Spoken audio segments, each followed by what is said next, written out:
Bonsoir mes chers étudiants. Dans les deux derniers enregistrements, on a vu la correction de la question 1 et de la question 2. Alors maintenant, on est dans la question 3. La question 3, vous avez une fonction f de x et y. Vous avez une fonction qui dépend de deux variables. Alors, ce qu'on les appelle les fonctions à plusieurs variables. Et en fait, on n'a pas une fonction dans la vraie vie, on n'a pas une fonction qui dépend d'une seule variable, mais on a une fonction qui dépend de plusieurs variables. Nous, on va se focaliser dans le cours à des fonctions qui dépendent que de deux variables ou bien trois variables. Mais on peut avoir des fonctions qui dépendent de 3, de 4, de 5 et ainsi de suite. Nous aussi, ce qu'on va se focaliser, ou bien sûr, on va se projeter sur quoi? Sur l'outil mathématique. Qu'est-ce qui va nous rapporter comme information ces fonctions à plusieurs variables? Par contre, les applications réelles des fonctions à plusieurs variables, vous allez voir en module de microéconomie 1 et microéconomie 2. Alors, revenons à notre fonction qui s'écrit sous la forme de logarithme de 2x, y à la puissance 3, moins x à la puissance 4. Et dans ces deux questions, qu'est-ce qu'on cherche? On cherche parmi les affirmations suivantes, laquelle est fausse? Ce qui veut dire quoi? Tout simplement qu'on a trois réponses qui sont justes et une seule réponse qui est fausse. Alors on doit trouver cette réponse qui est fausse. Alors vous voyez, vous avez l'affirmation A, l'affirmation B, C, D. On va décortiquer chaque affirmation à part. Alors on va commencer premièrement par quoi? On va commencer par écrire notre fonction. Ok? Donc notre fonction, ça s'écrit sous la forme de f log de x. Alors notre fonction s'écrit sous la forme f de x, y est égal à log de quoi? De 2x, y à la puissance 3, moins x à la puissance 4. Alors, c'est quoi notre objectif avec les fonctions à plusieurs variables? On ne va pas rentrer dans les détails dans le domaine de définition qui est un petit peu compliqué. On ne va pas rentrer dans la continuité. Nous, ce qui nous intéresse, c'est l'optimisation. Et pour l'optimisation, si vous vous rappelez très bien, je vous ai fait un petit rappel de l'optimisation d'une fonction à une seule variable, on a dit que pour déterminer l'optimum, il faut passer par deux étapes. Premièrement, la dérivée première, déterminer qu'on disait l'optimalité, et passer à la dérivée seconde pour déterminer la nature. Alors ici, c'est presque, mais on va voir, on va dire ces détails-là dans un autre enregistrement. Nous, ce que je veux tout simplement vous simplifier la vie, c'est que nous, on va s'intéresser que sur la dérivée. Et ici, on ne l'appelle pas la dérivée première ou la dérivée seconde, mais on l'appelle la dérivée partielle. Pourquoi partielle? Alors, il y a le mot partiel, on parle de dérivée partielle. Alors, il y a le mot partiel. Le mot partiel vient d'où? Vient de partie. C'est-à-dire une partie de la dérivée. Alors, puisque ma fonction dépend de deux variables, vous avez la fonction dépend de x et de y. Alors, pour la dérivée première, combien de dérivées partielles il va avoir? Il va avoir une dérivée partielle par rapport à x et une dérivée partielle par rapport à y. Alors, comment on calcule ces dérivées partielles? Ok? Donc, on écrit de cette façon-là. On écrit f, prime, qui désigne la dérivée. Et ici, on met l'indice x. Et on écrit ici x, y. C'est-à-dire ici, c'est tout simplement, ça, c'est la dérivée partielle de f par rapport à x. Pour l'autre, f', j'écris ici mes deux variables et j'écris ici l'indice. Alors c'est quoi, bien sûr? C'est la dérivée partielle de f, mais par rapport maintenant à quoi? Par rapport à y. Donc vous voyez, la dérivée partielle, on a deux dérivées partielles, ce qu'on les appelle ces deux-là, on les appelle dérivées partielles de premier ordre. On les appelle dérivées partielles. Ça veut dire c'est la dérivée première. Sauf dans la dérivée première avec une fonction, une seule variable, on a une seule dérivée. Par contre, la dérivée première d'une fonction avec deux variables, on a deux dérivées partielles. Une par rapport à x et une par rapport à y. Pourquoi? Parce qu'on a deux variables. Si j'avais une fonction qui dépend de quatre variables, on va avoir quatre dérivées partielles par rapport à la première variable, par rapport à la deuxième variable, par rapport à la troisième variable et par rapport à la quatrième variable. Alors, ce qui va nous donner la chose suivante, c'est que, maintenant, regardez, qu'est-ce qu'on a dit? On a dit f de x, y. On a deux dérivées partielles. Alors, on a f' par rapport à x et on a f' par rapport à y. Alors, ça, c'est ce qu'on les appelle dérivées partielles de premier ordre. Hein? Dérivées partielles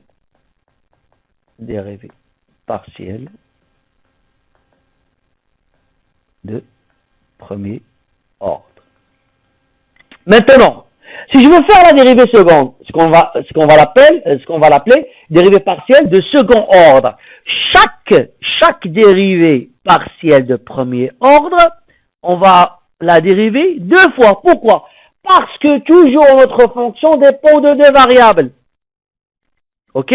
Et donc ici on va avoir quoi? On va avoir f second x, et ici f second x, y. C'est-à-dire celle-là, je la redérive par rapport à x et je la redérive par rapport à y. La même chose ici. Celle-là, je vais la redériver par rapport à quoi maintenant? Je vais la redériver par rapport à x et je vais la redériver par rapport à y. Alors, j'ai commencé par x parce que mon x ici, c'est quoi? C'est ma première variable. On commence toujours la dériver on commence toujours à la dériver par rapport à la première variable et après on passe à la deuxième variable. Alors, celle-là, comment on les appelle? On les appelle dérivées partielles de second ordre. Et ainsi de suite. Alors nous, on va s'arrêter ici. Pourquoi? Parce que nous, on n'aura besoin que d'un dérivé partiel de premier ordre et dérivé partiel de second ordre. On peut passer à dérivé partiel de troisième ordre. Alors dans ce cas-là, chaque dérivé partiel de second ordre, on va la redériver deux fois. Une par rapport à x et une par rapport à y. Ce qui veut dire ici, combien de dérivés partiels de troisième ordre on va avoir? Ici 2, ici 2, ici 2, ici 2. C'est-à-dire 8 dérivés partiels de troisième ordre. Et ainsi de suite. Alors, ici, hein, on peut dire que on a tout simplement le fait que notre fonction dépend que de deux variables. Ah, c'est une simplification. Si j'avais une fonction qui dépend de 4 variables, imaginez que seulement pour la dérivée partielle de premier ordre, on va avoir 4 dérivées partielles de premier ordre. Et pour passer à la dérivée partielle de second ordre, pour chaque dérivée partielle, je dois la redériver 4 fois. Et donc, vous allez multiplier 4 fois 4. Combien de dérivées partielles de second on va avoir? On va avoir 16 dérivées partielles de second ordre.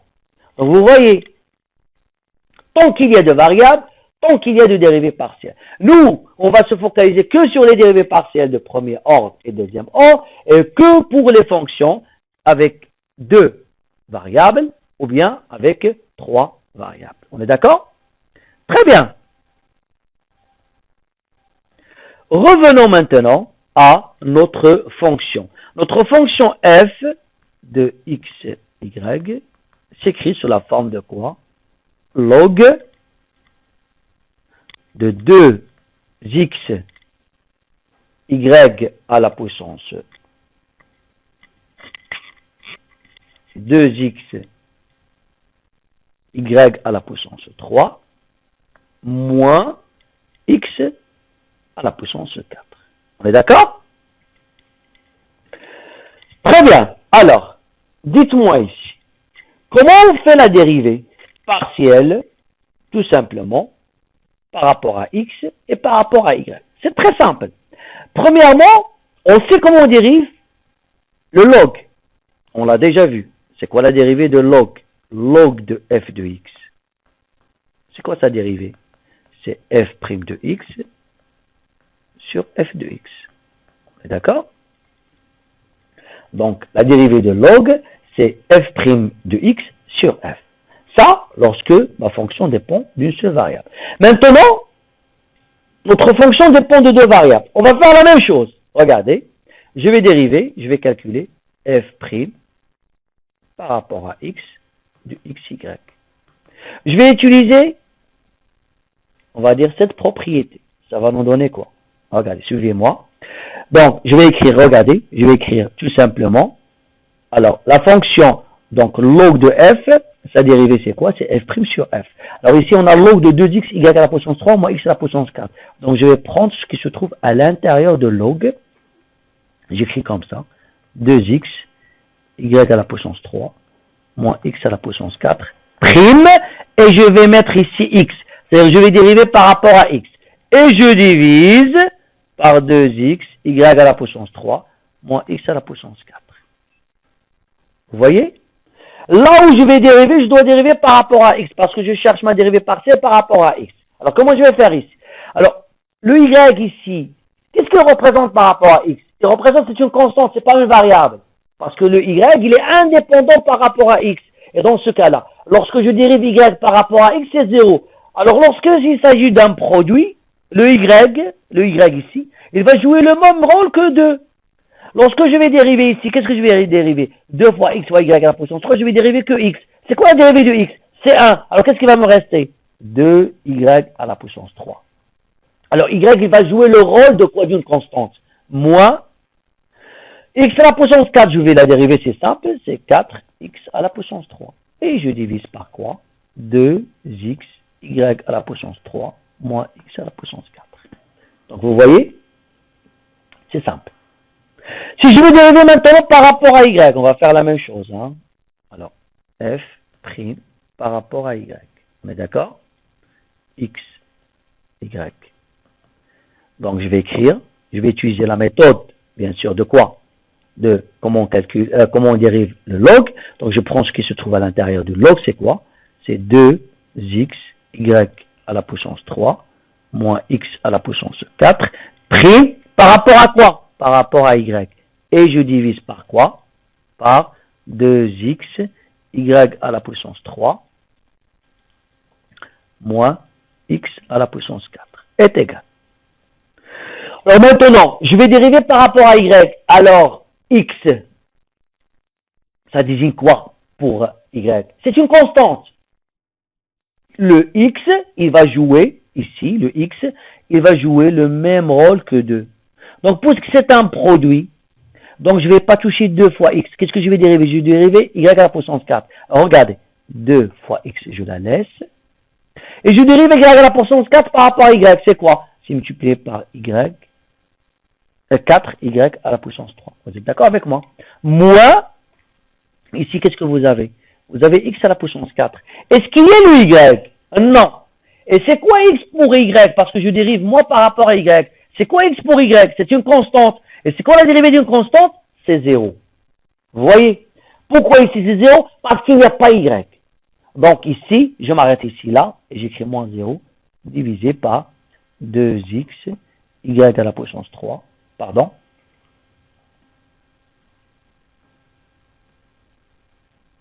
(2x, y à la puissance 3).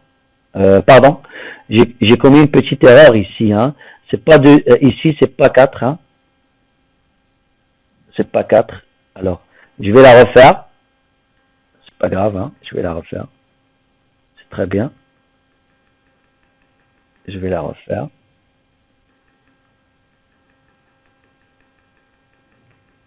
Donc, en fait, il fallait que j'écris ici 3. J'avais écrit moins 4. Ici, c'est 3. Hein. D'accord. Moins x à la puissance 4. On est d'accord. Prime par rapport à y. Et le tout divisé par 2x, y à la puissance 3, moins x à la puissance 4. OK? Donc, je vais faire la même chose. J'ai dit quoi? Je laisse le 2 et le x. Ils jouent le rôle d'une constante. Je ne vais pas les toucher. Je vais avoir 2 fois x. Et je vais dériver y à la puissance 3. C'est quoi la dérivée de y à la puissance 3 par rapport à y? C'est 3y au carré. Moins. Ici, on a x à la puissance 4. On n'a pas le y. Et donc, si je dérive une constante par rapport à y, ça me donne quoi? C'est 0. Et je divise tout ça par quoi? Par 2x, y à la puissance 3, moins x à la puissance 4. Alors, ça va en donner quoi? Alors, ici, 2 fois 3, c'est combien? C'est 6. Alors, c'est 6, x, y au carré, le tout divisé par 2x, y à la puissance 3, moins x à la puissance 4. Vous voyez? Ça, c'est la dérivée de f, la dérivée partielle de f par rapport à y, et ça, c'est la dérivée partielle de f par rapport à x. Alors, on a les deux. Donc, j'espère que vous avez compris comment on dérive, hein, les dérivées partielles. Alors, si, bien sûr, maintenant, on revient à notre PDF, qu'est-ce que vous remarquez? Vous remarquez, bien sûr, que A, c'est juste. Alors, on cherche ici laquelle elle est fausse, hein, on est d'accord, hein? Alors, ici, qu'est-ce que vous remarquez? Vous remarquez tout simplement que A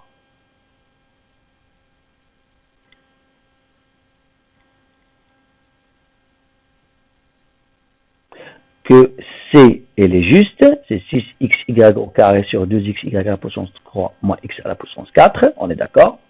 Et que A, ici, le A, c'est combien? Parce qu'on dérive, c'est juste, c'est 2y à la puissance 3 moins 4x à la puissance 3. C'est ce que vous avez ici, la voici. Regardez, 2y à la puissance 3 moins 4x à la puissance 3, c'est juste. Et l'autre, c'est 6xy au carré, hein, c'est ce que vous avez. 2x, donc c'est juste. Alors, A et C sont justes. OK?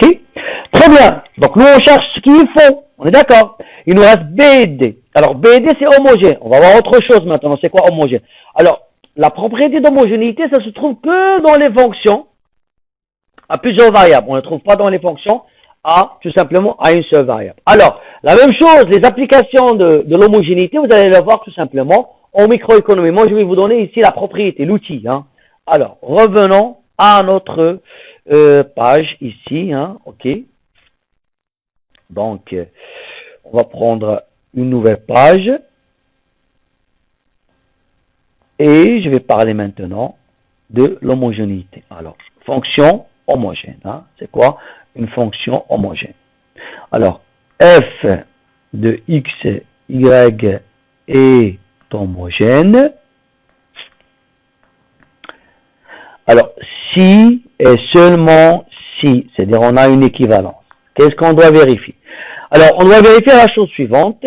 Quel que soit lambda appartient à R, on doit vérifier la chose suivante, qui est quoi? F de lambda x, je multiplie la variable x par la constante lambda. La même chose, je multiplie la variable y par la constante lambda. Alors, cette écriture doit s'écrire sous la forme de quoi? Lambda à la puissance k fois f de xy. Alors, si je trouve cette égalité, f de lambda x, lambda y est égal à lambda à la puissance quoi? K fois f de xy, alors notre fonction, elle est comment? Elle est homogène. Alors, comment on appelle le K? Le K, on l'appelle degré d'homogénéité.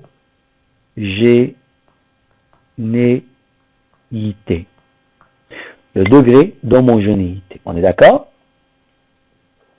Alors, maintenant, si K est supérieur à 1, on dit rendement d'échelle. Alors, tout ça, j'ai dit les applications, vous allez les voir en microéconomie. Rendement d'échelle croissant. Si K est égal à 1, on dit que, alors, parfois on écrit comme ça, R majuscule, point E, point, rendement d'échelle constant. Et si K est inférieur strictement à 1, on dit que le rendement d'échelle, il est comment? Il est décroissant. OK? Donc, c'est ça l'homogénéité, hein? Ok, l'homogénéité, c'est ça. Hein. Donc, l'homogénéité, c'est que je dois démontrer que f de lambda x, lambda y est égal à lambda à la puissance k fois f de x, y. Et si je trouve le k, dans ce cas-là, c'est le degré d'homogénéité. Si k est supérieur strictement à 1, le rendement d'échelle croissant, k est égal à 1 constant, k inférieur à 1, rendement d'échelle, il est décroissant. Alors, je vais vous donner un exemple d'une, on va dire, une fonction qui est homogène. Hein. Parce que l'exemple qu'on a dans l'examen, notre fonction n'est pas homogène. Et je vais vous dire pourquoi. Hein. Je vais vous donner maintenant un exemple. Hein. Prenez par exemple la fonction f de xy est égale à x au carré fois y à la puissance 3 moins 4 x à la puissance 5 et plus 6 x y à la puissance 4. Hein. Okay. Alors cette fonction est homogène. Vous allez voir pourquoi. Hein. Alors je vais faire f lambda x, lambda y. On est d'accord? Alors, là où il y a le x, ok, là où il y a le x, ici il y a le x, je vais le multiplier par quoi? Par lambda, c'est-à-dire je vais le remplacer par lambda x. Alors ici, on a x au carré, donc je le remplace par lambda x, le tout au carré. Vous avez compris? Ici, il y a le y. Par quoi je le remplace? Par lambda y. Donc, je le multiplie par quoi? Je vais écrire, vous voyez, hein, j'écris entre parenthèses, hein, je ne me complique pas la vie en mathématiques, je la simplifie. Alors, s'il vous plaît, essayez de faire des écritures qui sont simples. Il ne faut pas aller trop vite en mathématiques. Il faut prendre le temps pour comprendre ce que vous êtes en train d'écrire. Hein. Les parenthèses, dans le cas de la fonction homogène, est primordial. Ok? Donc, vous multipliez par lambda y à la puissance quoi? 3. Je continue, moins 4. Ici, il y a le x, par quoi je le remplace? Par lambda x. Eh bien, j'écris, entre parenthèses, lambda x à la puissance quoi? 5. Plus 6. Ici, il y a x, par quoi je le remplace? Par lambda x. Vous regardez, j'ai mis la parenthèse. Je le multiplie par quoi? Y. Je le remplace par quoi? Par lambda y, le tout à la puissance 4. Parce que ici, c'est plus f de x, y. Maintenant, c'est f de lambda x, lambda y. Je continue.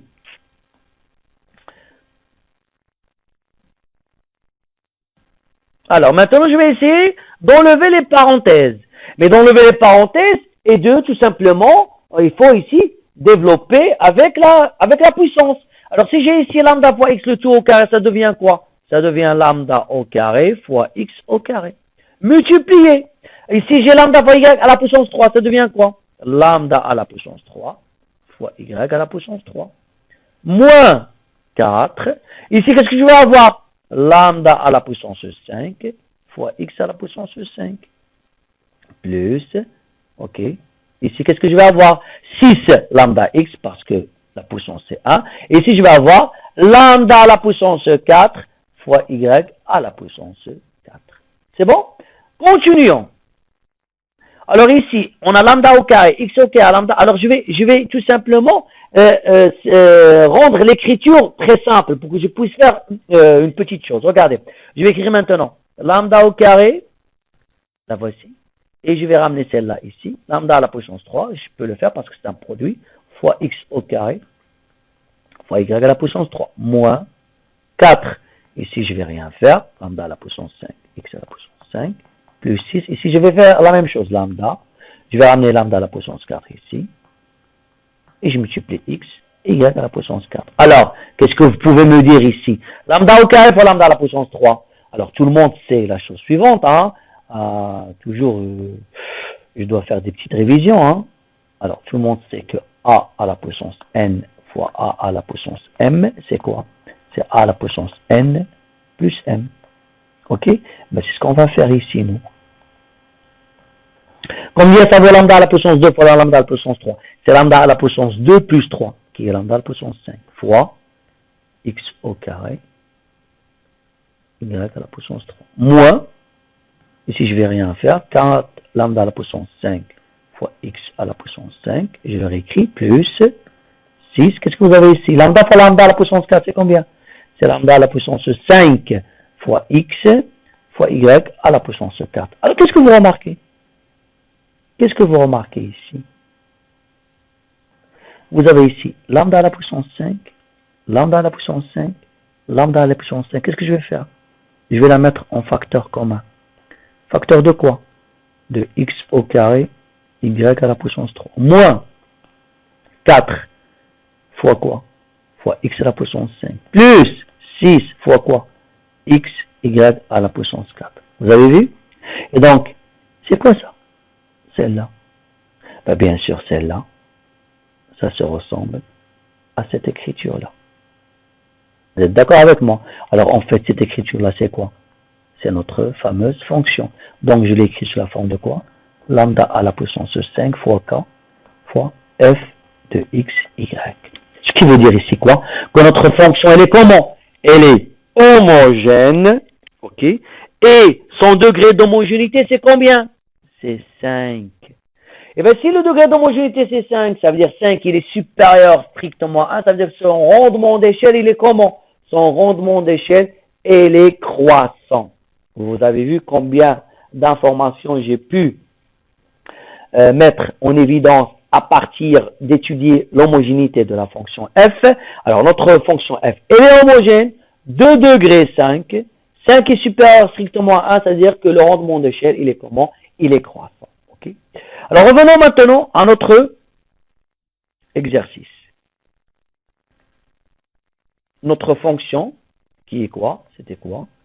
F de xy est égal à log de quoi?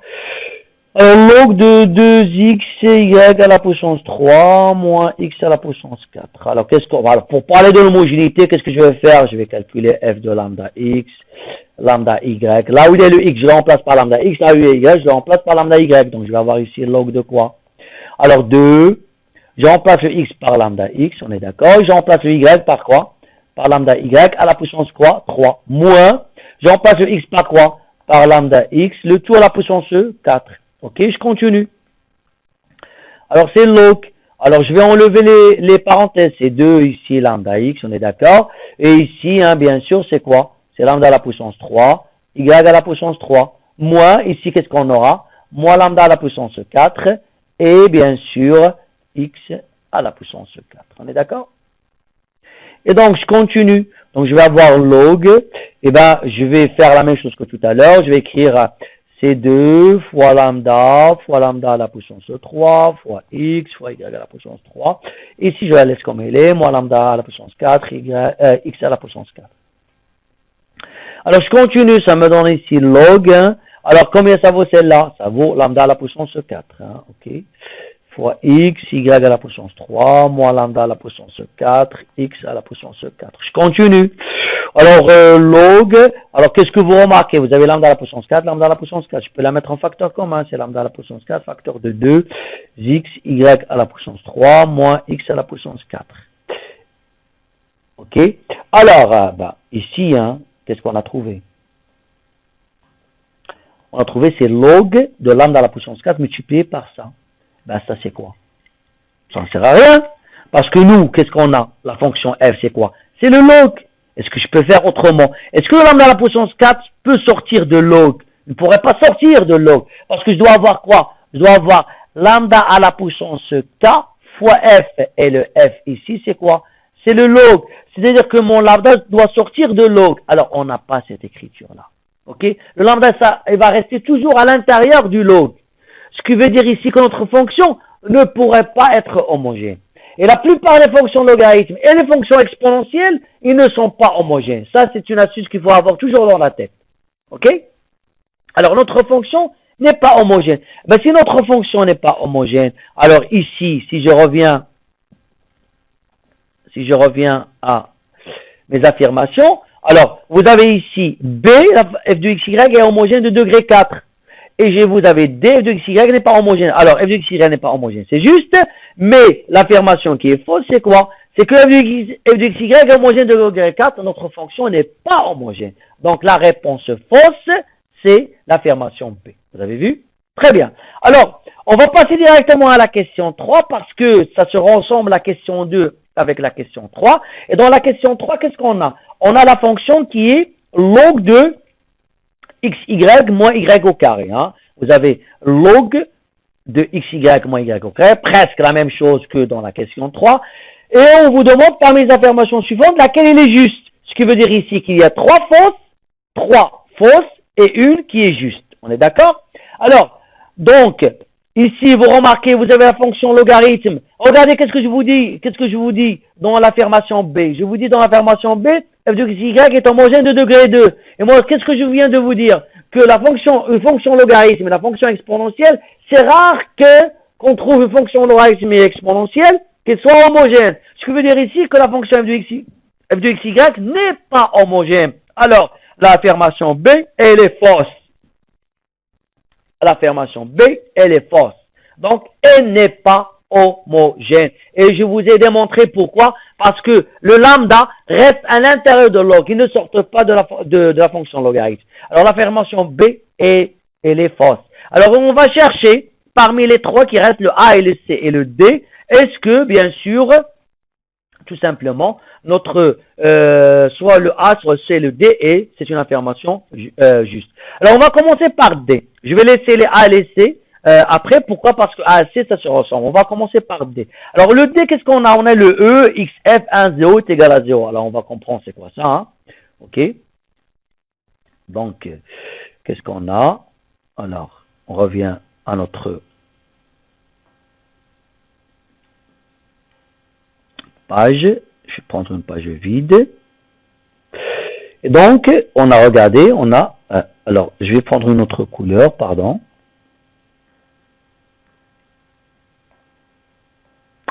Alors, on a E, E, et donc E, ici on a l'indice F, et on a ici l'exposant X, et on a ici 1, 0. Alors, on l'appelle tout simplement, ça c'est l'élasticité. L'élasticité. Alors, l'élasticité, c'est aussi une propriété où vous allez voir ses applications en microéconomie 1 et en microéconomie 2. Alors, vous avez élasticité pour une fonction à une seule variable et vous avez l'élasticité pour les fonctions à plusieurs variables. Alors, comment on calcule l'élasticité d'une fonction à une seule variable? Alors, on va commencer. Alors, élasticité d'une fonction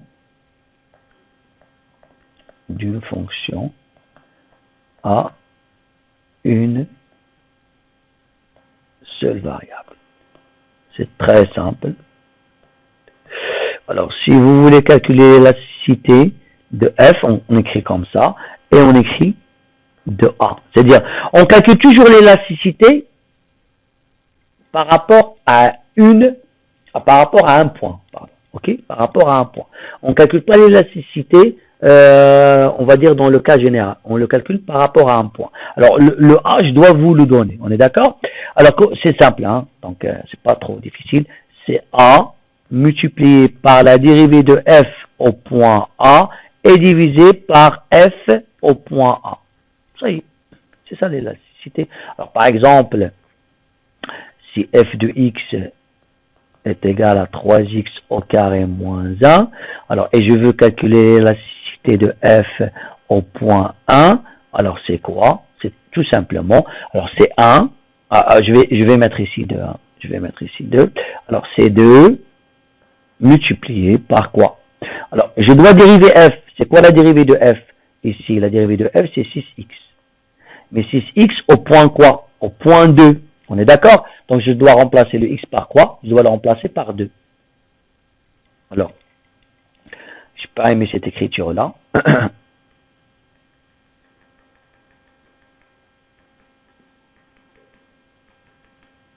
Je vais la réécrire d'une façon très jolie que ça.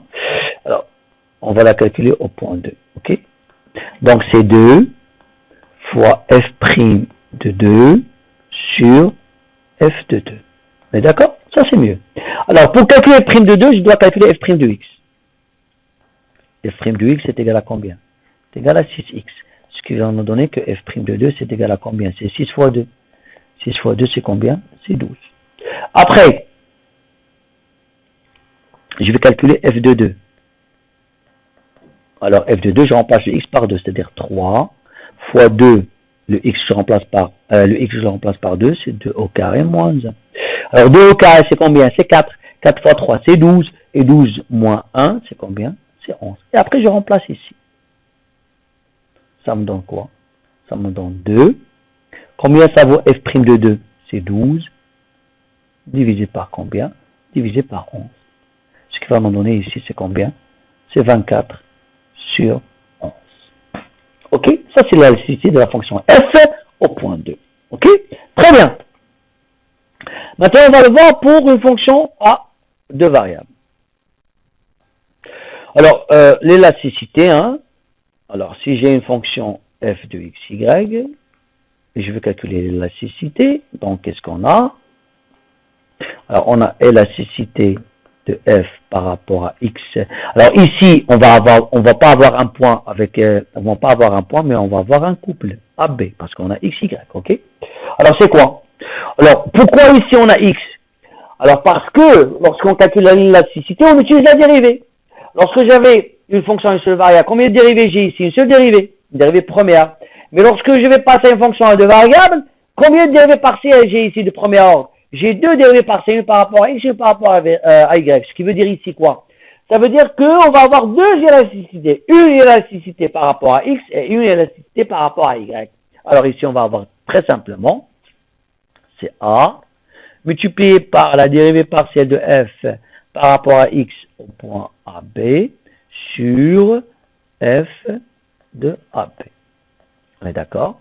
Et on va avoir aussi l'élasticité de f par rapport à y. Alors, ça va me donner quoi? Alors, ici, pourquoi j'ai écrit A? Parce que je calcule l'élasticité par rapport à x. Et le A, pour moi, c'est la première variable. Le B, c'est quoi? C'est la deuxième variable. Ici, on va calculer l'élasticité par rapport à y. Donc, je vais écrire quoi? Je vais écrire le B. Donc, c'est B fois la dérivée partielle de f par rapport à y au point AB et le tout divisé par f de AB. Et donc, vous voyez, nous avons deux élasticités. Pourquoi? Parce qu'on a deux variables. Si j'avais trois variables, on va avoir trois élasticités. Et ainsi de suite. Très bien, revenons maintenant à calculer l'élasticité de notre fonction, hein, qui n'est pas simple. Vous allez comprendre pourquoi elle n'est pas simple. Alors, ici, notre fonction est égale à quoi? Le f de xy est égal à quoi? Alors, est égal à log, on a dit, de xy moins y au carré. Très bien. Alors, je vais calculer l'élasticité de f par rapport à x au point quoi? 1, 0. On est d'accord? Alors, comment ça se calcule, hein? C'est simple, hein? Donc, ici, je calcule l'élasticité par rapport à x, donc je vais utiliser 1. Ok, donc ça va donner 1 multiplié par la dérivée partielle de f par rapport à x au point quoi? Au point 1, 0. Et je le divise par la fonction au point 1, 0. Alors, premièrement, je dois calculer la dérivée partielle. Alors, je vais calculer la dérivée partielle. La dérivée partielle par rapport à x. Pardon. Alors, par rapport à x, ça va donner ici quoi? Alors, je vais dériver. Alors, qu'est-ce qu'on a dit? Alors, on va faire simplement, c'est x, y, moins y au carré. Je le dérive par rapport à quoi? Par rapport à x, et je divise par x, y, moins y au carré. Vous me suivez? Alors, je continue. Ça va me donner quoi ici? Je dérive par rapport à x. Alors, si je dérive par rapport à x, c'est quoi la dérivée ici par rapport à x? C'est combien? C'est 1. Et le y, il reste. Pourquoi c'est une constante? Donc, on va avoir la dérivée par rapport à x. C'est 1 fois y, ça reste y. Moins. Ici, on a y au carré. Est-ce qu'on a x? Non. Et moi, je dérive par rapport à x. Le y, c'est quoi pour x? C'est une constante. Donc, la dérivée de y au carré par rapport à x, c'est 0. Et je le divise par quoi? Alors ici, c'est x, y, moins y au carré. Ce qui va nous donner ici, c'est quoi? C'est y sur x, y, moins y au carré. Qu'est-ce que vous remarquez? Je peux simplifier par y, on est d'accord? Donc si je simplifie par y, ça va nous donner ici 1 sur x moins y. Ok? Donc je calcule maintenant, je reviens. Je calcule f' par rapport à x, la dérivée partielle par rapport à x au point quoi? 1, 0. Alors par rapport à 1, 0, je remplace le x par 1 et le y par 0. Donc je vais avoir 1 sur le x par 1, c'est 1 moins 0. Donc ça va me donner 1. Très bien. Maintenant je calcule celle-là. Alors on a calculé ça. Maintenant, on va calculer ça. On est d'accord? Alors, celle-là, ça va donner ici f de 1, 0. Donc, je calcule ici, c'est log, et je remplace. Je remplace le x par 1, et le y par 0. C'est 1 fois 0, moins 0. Ce qui va donner ici, log de 0. Alors, maintenant, lorsque je vais écrire, hein, alors j'espère que vous avez remarqué quelque chose. Moi, je ne vais pas donner beaucoup d'importance maintenant. Et après, je vais lui donner beaucoup d'importance. Donc, je remplace. Je vais avoir 1 fois. Alors, la dérivée partielle de x, la dérivée partielle de f par rapport à x au point 1, 0, on a trouvé c'est égal à 1. Donc, 1 fois 1. Divisé par, et la fonction f de 1, 0, c'est combien? C'est log de quoi? De 0. Alors, ça va en donner 1 sur... Alors, ici, si quelqu'un va me dire que log de 0 est égal à moins l'infini, c'est là où il va commettre la grosse erreur. Pourquoi? Parce qu'on n'a pas nous log de 0 est égal à moins l'infini. Le log n'est pas défini au point 0. Le log n'est pas défini au point 0. On a la limite quand x tend vers 0 plus de log de x, c'est elle qui est égale à moins l'infini. C'est-à-dire on a quoi? On a log de 0 plus. Log de 0 plus, c'est pas la même chose que log de 0. Le log n'est pas défini au point 0. Si vous allez me dire 1 sur moins l'infini, c'est égal à 0. Et bien, si vous me dites que 1 sur moins l'infini est égal à 0, et c'est ça ce que je ne veux pas entendre, parce que vous allez me dire maintenant que moi je cherche quoi? Parmi les affirmations laquelle est juste, vous allez me dire que l'élasticité de la fonction f par rapport à x au point 1, 0 est égal à 0, elle est juste. Ben non, elle n'est pas juste. Elle n'est pas juste. Pourquoi elle n'est pas juste? Parce que le log n'est pas défini au point 0. Il faut s'arrêter ici. C'est même pas la peine que je fasse celle-là. Cette écriture, elle est fausse. C'est là où je dois m'arrêter. Lorsque j'ai trouvé le log de 0, je m'arrête. Log n'est pas défini au point 0. Donc, il n'existe pas l'élasticité de la fonction f par rapport à x au point 1, 0. Ça n'existe pas. Ça n'existe pas. Vous avez compris? Alors, celle-là, ça n'existe pas. Parce qu'on n'a pas log de 0. Log de 0, ça n'existe pas. OK? Ce qui veut dire ici, tout simplement, que l'affirmation D, elle est fausse. Ben, si l'affirmation D, elle est fausse, donc il me reste quoi maintenant? Soit l'affirmation A, soit l'affirmation C. Alors, l'affirmation A et l'affirmation C, on a ce qu'on les appelle les courbes de niveau. Alors, la même chose, les courbes de niveau, comme je vous ai dit, c'est aussi une propriété des fonctions à plusieurs variables. Ces applications, vous allez voir dans d'autres modules. Nous, on va voir tout simplement l'outil, comment on l'utilise et tout ça. Alors, c'est quoi le courbe de niveau? Les courbes de niveau, ou bien les lignes de niveau. Alors, on va prendre une nouvelle page. Hein.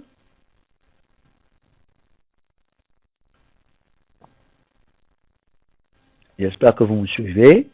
Donc, ce qu'on les appelle tout simplement ici, on les appelle courbes ou lignes de niveau.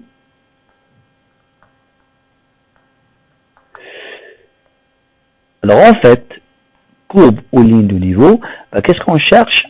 On cherche à résoudre l'équation suivante. F de xy est égal à k, où k est une constante.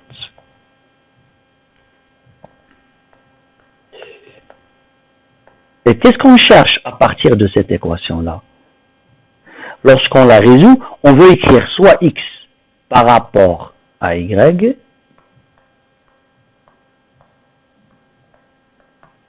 ou y par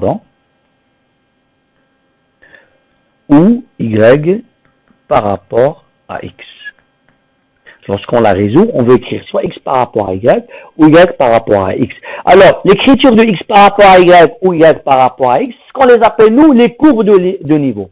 Alors, on a les courbes avec S et ligne avec S parce que K, c'est quoi? Est une constante. Il peut prendre n'importe quelle valeur dans R. On est d'accord? Et parfois, on peut ajouter des contraintes. Hein? Alors, je vais vous donner un petit exemple et après, vous aurez les idées claires et on va revenir à notre question. Alors, par exemple, si j'ai la fonction suivante, hein, f de xy, par exemple, est égal à x au carré sur moins 3x plus y. On est d'accord? Et on cherche, tout simplement, les courbes de niveau, c'est-à-dire on cherche quand est-ce x au carré sur moins 3x plus y est égal à k. Alors, comment je vais faire ici? Alors, je vais essayer d'écrire soit x par rapport à y, soit y par rapport à x. Alors, premièrement, vous voyez que c'est difficile de la laisser comme ça. Alors, je vais ramener le dénominateur, je vais le ramener ici. Donc, ça va devenir un produit. Donc, on va avoir x au carré est égal à quoi? À k, facteur de quoi? De moins 3x plus y. Vous êtes d'accord? Très bien, on continue, ça me donne x au carré. Alors, je développe, ça me donne moins 3kx plus ky. On est d'accord? Très bien, je vais ramener, bien sûr, là où il y a le x, je le ramener ici, hein, c'est-à-dire, je vais rassembler les x entre eux, hein, donc on va avoir quoi ici? On va avoir ici x au carré moins 3kx est égal à ky. Alors, d'après vous, je peux écrire x en fonction de y ou y en fonction de x? Bien sûr, je vais écrire y en fonction de x. Pourquoi? Parce que y, j'ai ici qu'une seule y et on n'a pas des puissances. Par contre, dans x, on a x avec une puissance 1 et ici x avec une puissance 2. C'est difficile d'écrire x en fonction de y. On est d'accord? Donc, la puissance, c'est y. Donc, je vais avoir quoi? Regardez. Donc, je vais avoir y. Alors, pour ce qui est un produit, je ramène k de l'autre côté. Ça devient ici x au carré moins 3kx. Et le tout divisé par quoi? Divisé par k. On est d'accord? Alors, vous voyez, j'ai écrit y comme une fonction de x. Alors, ici, il ne faut pas commettre l'erreur de banalité. J'ai divisé par k. Et j'ai dit le k, c'est une constante qui appartient à R. Ce qui veut dire ici quoi? Que si je veux diviser par k, le k doit vérifier quoi? Que k doit être différent de 0. Alors, les courbes de niveau, ça va être quoi? Y est égal à x au carré moins 3kx et le tout divisé par k avec k différent de 0. Vous voyez, ça, ce sont les courbes de niveau. Vous voyez, c'est pour ça qu'on les appelle les courbes, parce que ici, k va prendre toutes les valeurs de R, sauf 0. Ben, c'est la même chose qu'on va faire nous, dans notre question. Alors ici, qu'est-ce qu'on a? On a ici notre fonction. On va revenir à notre fonction, hein. Faut pas l'oublier. Alors c'est f de xy est égal, alors si j'ai pas oublié, j'espère bien, c'est log de xy moins y au carré. Et qu'est-ce que je cherche? Je cherche quand elle est égale à k. Donc je cherche les courbes de niveau. Alors première étape, le x fois y moins y au carré, ça se trouve à l'intérieur de log. Comment je vais me débarrasser de log? Je vous ai dit comment on fait. Je vais me débarrasser de log en utilisant quoi? Son fonction inverse. Son fonction inverse, c'est quoi? C'est l'exponentiel. Donc je vais introduire l'exponentiel. Je vais introduire l'exponentiel dans les deux côtés de l'égalité. Donc en fait, ça va être l'exponentiel de log de xy moins y au carré est égal à l'exponentiel de k. Et bien l'exponentiel, son domaine de définition, c'est quoi? C'est R, donc il n'y a pas de problème, donc je peux calculer l'exponentiel de k.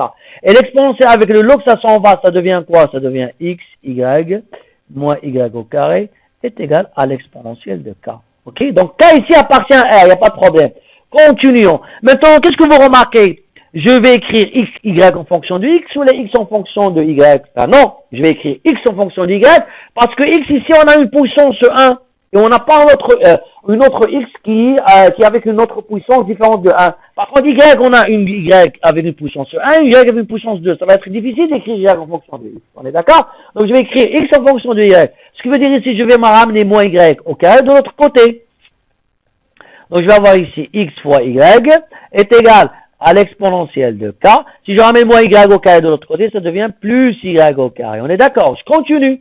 Je vais me débarrasser de y parce que je vais écrire x en fonction. Alors, si je me débarrasse pour ce qui est un produit, ça devient quoi? Une division. Donc, ça va donner l'exponentiel de k plus y au carré. Et le tout divisé par quoi? Par y. Alors, avant que je divise par y, qu'est-ce que je dois écrire? Comme tout à l'heure, il faut que j'écris que y, il est comment? Différent de 0. Et le k, est-ce que j'ai un problème avec le k? Non, le k, j'ai aucun problème. Le k appartient à R. Alors, voici les courbes où, bien sûr, les niveaux de lignes, on va dire les lignes ou courbes de niveau de la fonction log de xy moins y au carré. Et bien maintenant, si je reviens, qu'est-ce que vous remarquez? Alors, c'est l'affirmation A ou bien C qui est juste. Bien sûr, ici, c'est l'affirmation A. Pourquoi? Parce que l'affirmation A, les courbes de niveau sont quoi? C'est le x est égal à l'exponentielle de k plus y au carré sur y avec y différent de 0. Qu'est-ce qu'on a dit? Le k, il appartient à R. On n'a aucun problème avec le k. Par contre, qu'est-ce que j'écris moi dans l'affirmation C? C'est la même écriture, avec y divers 0. Mais qu'est-ce que j'ai ajouté? K strictement positif, c'est-à-dire que c'est pas vrai pour les cas négatifs. Ben non, j'ai aucune contrainte sur K. K, il appartient à R. Donc l'affirmation juste ici, c'est quoi? C'est A. Ok? Donc vous remarquez très bien que l'affirmation juste c'est A et c'est pas tout simplement, c'est pas C. Et donc vous voyez, j'ai essayé de faire dans cet enregistrement deux réponses, la question 3 et la question 4, mais vous avez vu qu'on a vu beaucoup de choses sur les fonctions à plusieurs variables. N'oublions pas, on a vu bien sûr l'homogénéité, on a vu les dérivés partiels de premier ordre, les dérivés partiels de second ordre, et on a vu bien sûr les courbes de ligne et l'élasticité. Alors je vais m'arrêter pour aujourd'hui ici, et je vous dis à la prochaine fois.